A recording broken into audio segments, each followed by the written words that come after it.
The Life Story of Meishusama.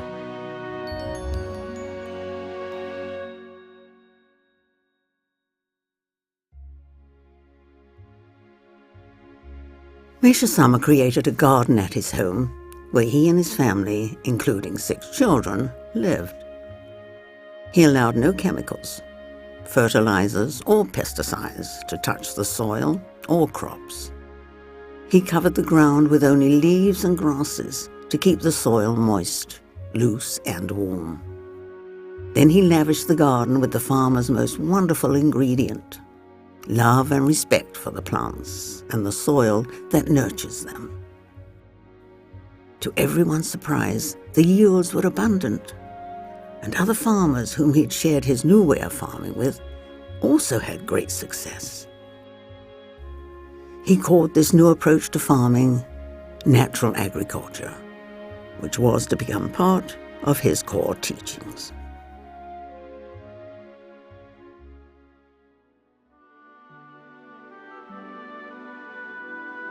This is Meishusama Koyama, the first president of the spiritual organization known as Shume, was among Meishusama's most faithful followers. She understood the healing power of Meishusama's presence and jore because she had experienced them herself. When Mrs. Koyama developed a serious kidney problem during her pregnancy, she arranged for one of Meishusama's assistants to come to her home for a consultation. The doctor had insisted that her baby would have to be delivered early, but Meishusama's assistant gave Mrs. Koyama jore, and over time she was healed. Meishusama had once again brought about a miracle. When her baby did not have to be delivered early, Mrs. Koyama turned to Meishusama in gratitude and devoted herself and her whole life to healing others through jore.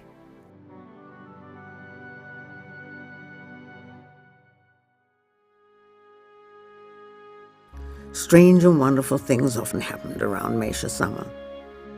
Once, while out flying a large kite, the kite glowed with a strange purple light.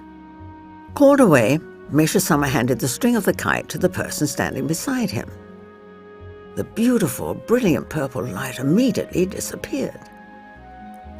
When Meishusama returned, his assistant handed the string back to him, and the light returned. Meishusama smiled. There is a simple explanation. Many people believe the light that dwelt within Meishusama transferred through his hands to the string of the kite, causing the kite to glow. And as the years passed, Meishusama was a source of a number of beautiful and wonderful events.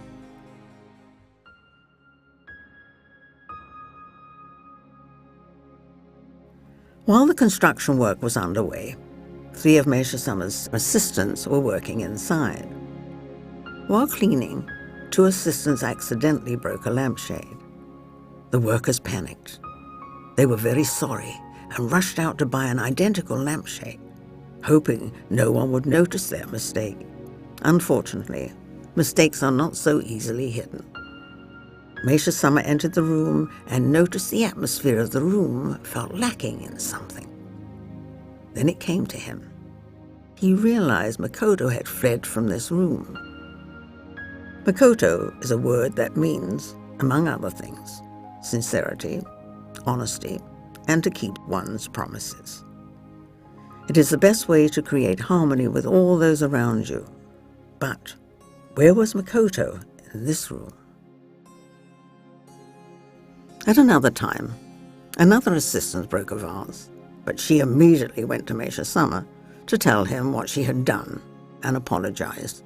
He listened and then did nothing, but tell her to please be more careful in the future. Meishusama set a good example for his followers by practicing Makoto himself, and could always sense when someone had true Makoto. He had no tolerance for lies and praised modesty, self-restraint, and compassion in others. He noticed every kindness. He acknowledged every apology. His disappointment was often balanced with compassion. But even when scolding someone for a lack of Makoto, he often ended the conversation with a small joke, so the person who was being scolded would know they were loved and forgiven.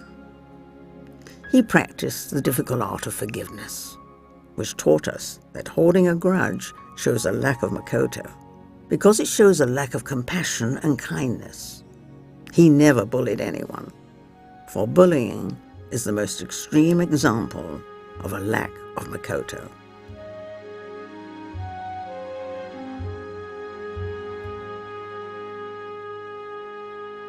Meishusama often entertained his children at the dinner table by beating time to the music on the radio. Sometimes he hummed, or clapped his hands to the music, or tapped out a tune on the tea canister to the delight of the children. Everyone in his home was cheered by the sound of their laughter. Meishusama welcomed laughter and had a wonderful sense of humor.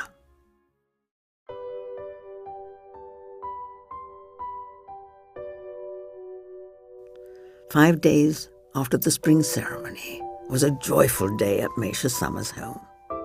A beautiful tea storage jar with a lovely wisteria enamel design was delivered to him. When Meishusama saw this jar, made by a famous Kyoto ceramist and decorated with a delicate design of wisteria in full bloom, the wisteria seemingly waving in a gentle breeze, he longed to have it for the Hakone Museum.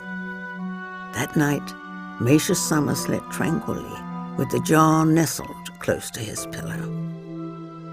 Meishusama received the jar, which was expected to arrive sometime after the 8th of February, just in time to enjoy it.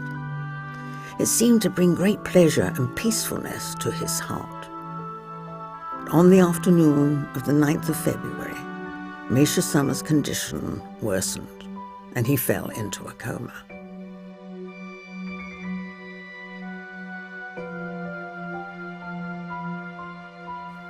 Then, on February the 10th, 1955, at 3:33 p.m., traditionally considered a very powerful number, Meishusama peacefully left this world. Today, his body is no longer with us, but his divine light is stronger than ever. Meishusama left the completion of his mission to all his faithful followers. He set high standards for them to reach.